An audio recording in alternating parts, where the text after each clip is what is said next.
Matar Diop, vous avez la parole. Ramatoulaye Bodian. La suivante. Aouzu billahi mina seytaani rajim. Bismillahi rahmaani rahim. Ginnaaw bi ñu sante yàlla julli ci yonent bi di sant Cheikh Ahmadou Bamba Khadim Rasoul di ñaanal sëñ Mountakha mu yàgg fi lool te ànd ak wér. Monsieur le président de l'Assemblée maa ngi lay nuyu maa ngi lay ziare maa ngi lay féliciter maa ngi lay encourager. Monsieur le ministre maa ngi lay féliciter di la ñaan nga am xolu muñ ndaxte kenn ku ne boo toogoon fii ci jëmm ji fi mu toog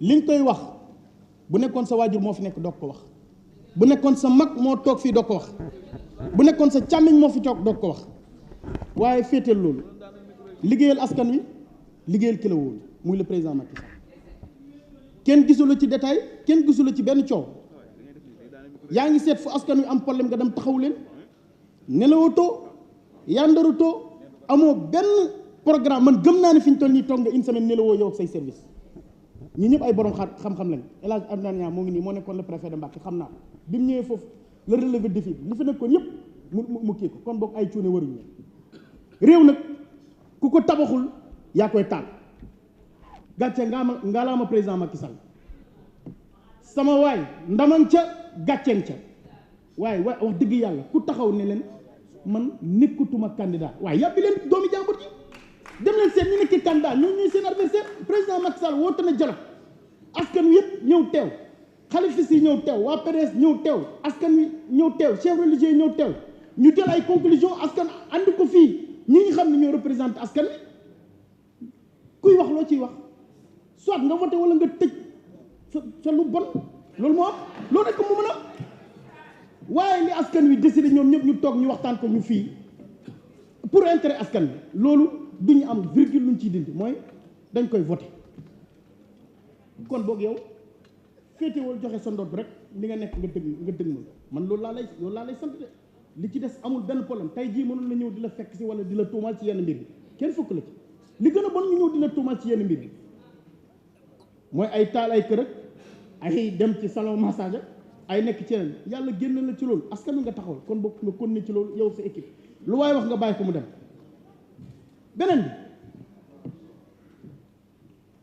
lu ay di jàmbat tey jii buñ taxawee ñu ne lu tax ñu dissoudre Pastef lan la Pastef def bañ dissoudre ko moom ay responsable ak i militant lan lañ def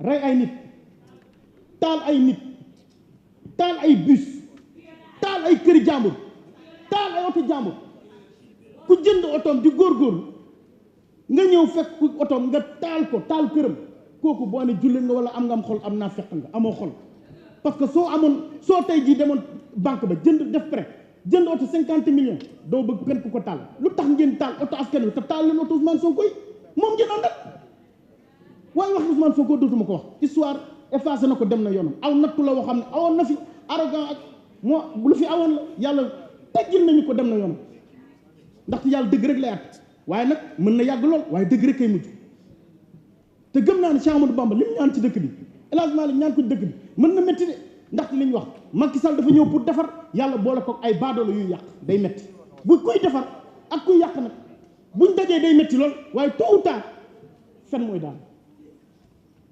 tôt ou tard fen mooy daal yéen a gën a xam ne yéen a ngi supporté mais nekku leen ci dëgg de nekku leen ci dëgg da ngeen nekk ci lu leen neex wala pour seen intérêt nit nag buy wax ngir poche muy wax wala ñu déglu ko du wax mukk pour intérêt askan boppam moo tax ñuy wax tey jii am na député boo xam ne moo ngi nii moo gën a arrogant ci ñi nga xam dañ leen dissoudre moo ngi nii keroog bi ñu jàppee biram lañ ko defal promotion ndax wax ci bon keroog lañ ko defal fii promotion fàtte biram waaw ndax wax ju bon man de taalibe Sëñ Tuubaa rek laa fas yéene doon ab liggéeykat laa jaamu yàlla waaye ñëw ma leen benn ci seen xalaat yi ak seen jikko yi barke Cheikh Ahmadou Bamba lu leer laa leen wax kon boog tey jii li ñu amal solo mooy benn mi rek moo ñu amal solo muy réew mi am jàmm te yéen a ngi ci na leen jaral lu ne buñ demee nag ba ay nit ak kagulewu ñëw di rey ay nit sama benn cousine boo xam ne benn doom la amoon ñu wax def ko lavage de cerveau yàq bopp bi mu génn ñu dóor ko te yaay benn doom rek la am waaye askan wi loolu bu amee cim réew lan ngeen bëgg ñu def ko état di jël ay responsabilité mention spéciale ak Khalifa au Karimis mention spéciale ak Khalifa. Merci beaucoup. La parole à notre collègue Ramatoulaye Bodian. Ousmane Thiam, le suivant.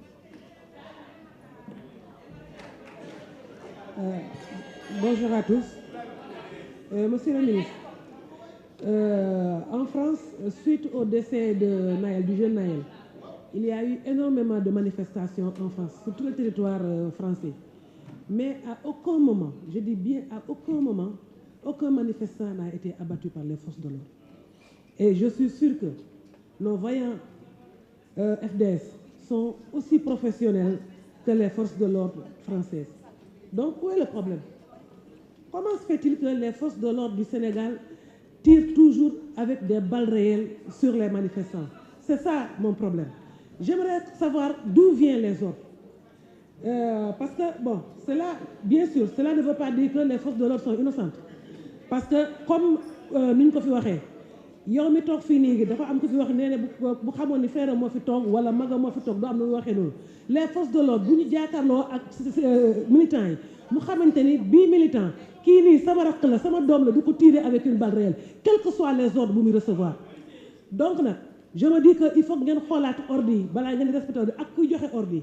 J'en profite pour rappeler que en France après la Deuxième Guerre mondiale les préfets qui ont comment dire ça, les préfets yoo xamante ne dañoo note la population française sous le joug des Allemands, ils ont répondu devant la justice. Et ici au Sénégal, il n'y a aucune prescription que pour les crimes contre l'humanité. Loolu laa bëggoon wax. Monsieur le ministre, depuis 2021 yow ak sa 3 collègues yéen a ngi wax affaire force occulte, affaire rébellion. Vous vous souvenez bu ñuy def commission yi au départ plénière bu mu commencé. Je vous avais demandé d'arrêter de parler de terrorisme et de rebelles parce que la Casamance a énormément souffert. Et elle continue de souffrir avec les balles réelles que vous êtes en train de tirer sur la population. Ce sont juste des manifestants. Monsieur le ministre, si vous autorisez les marches, du temps du président Abdoulaye Wade, les marches ont toujours été autorisées. Si vous avez autorisé les marches, accompagner les jeunes, avec vos forces, vos forces, ñoo xamante ne ñoom ñooy chargé de la sécurité kon tous ces morts là du am mais encore une fois je ne sais pas lan moo tax vous ne voulez pas encadrer les jeunes et laisser les jeunes manifester alors que vous dites que nous sommes dans un état de droit. Quand on est dans un état de droit, quand on supporte la contradiction, on n'a pas peur. Même si Ousmane Sonko est un cadre koo xamante ne bu éminent bu grandiose koo xamante pour nga égaler ko c'est difficile. Il faut avoir le courage de l'affronter sur les débats parce que loolu la ñuy xaar dans un état démocratique. Monsieur le ministre, dafa am benn communiqué que vous avez sorti et le communiqué defe naa moo njëkk a génn le décret. J'ai pas compris, vous êtes un juriste. Tout le monde dit que vous êtes un grand juriste. Donc pourquoi vous mettez la charrue avant les bœufs? Bu fekkente ne suñu bracelet nga bëgg mën naa la may bii. Vous n'avez pas besoin d'aller vraiment anticiper sur les choses. Jëm jël suñu siège bi alors que nous on a le droit de déposer un recours auprès de la Cour suprême. Vous avez anticipé ngeen dem jël mais dans quel pays nous sommes-nous? Et je pense que Macky Sall ne vous a pas choisi par hasard. Vous êtes un juriste donc il vous a choisi et vous connaissez la loi. Faites respecter la loi. Faites respecter la loi. Mais comme le dit président Ousmane Sonko, c'est cuune, c'est ñàkk mën-mën. Moo tax tout le temps vous êtes dans les erreurs. À chaque fois que vous faites des complots, vous passez à côté. Et Dieu est avec nous. Dieu est avec les justes. Monsieur le ministre, je ne comprends pas la persécution ba nga xamante ne suñu parti Pastef moom lay subir jamono yi. Il suffit que vous appartenez au parti Pastef pour que vous soyez audité par la police, pour que vous soyez arrêté. Léegi, on ne te donne même plus de convocation. Non, on vient chez toi, on te prend. Et puis avec tellement de brutalité.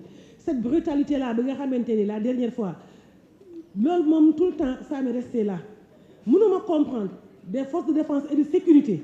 Aucun d'entre eux n'a eu la présence d'esprit de dire que comme bouclier. Ils ont fait une soldatine de corps et ce n'est pas normal. Et je pense que vous devez veiller à tout ça. On exige qu'il y ait des enquêtes parce que la CPI est là. Si vous ne faites pas votre travail, la CPI va le faire à votre place. Libérez les prisonniers. Libérez le président Ousmane Sonko. Libérez notre sœur Amidia. libérez tous les détenus politiques que vous retenez dans les geôles. Le Sénégal est un état de droit. dañu nekk un pays bi nga xamante ne de tout le temps dafa yàgg am ay divergences d'idées foofu lañ leen di xaar ngeen wax ñu comment vous allez faire pour que l'agriculture chaque Sénégal gis ci boppam. Liberté pour tous.